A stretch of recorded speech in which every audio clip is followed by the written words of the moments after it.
জীবনের নিরাপত্তা চেয়ে শেরেবাংলানগর থানায় একটি জিডি করি। জিডির বিষয়টি হচ্ছে গিয়ে যে গত বৃহস্পতিবার সংসদে থাকাকালীন সময়ে আমার এলাকার যিনি অফিসার ইনচার্জ উনি আমারে ফোন দিয়ে জানালেন যে স্যার আপনি একটু বাড়ি আসলে আপনার সাথে আমার একটু বসতে হবে, গুরুত্বপূর্ণ কথা আছে।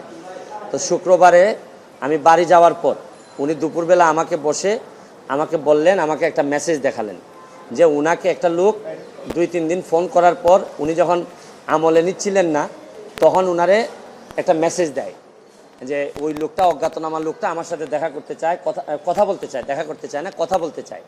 তো ওসি সাহেব আমলে নেননি। পরে যখন মেসেজটা দেখছেন যে মেসেজের মধ্যে আছে, দেখা যাচ্ছে যে একটা কন্ট্রাক্ট কিলার গ্রুপ যারা হায়ার করা হয়েছে তারা নাকি অ্যাক্টিভ, তার বক্তব্য অনুযায়ী। তো ওসি সাহেব আমারে উনার ফোন দিয়ে ওই অজ্ঞাতনামা ব্যক্তির সাথে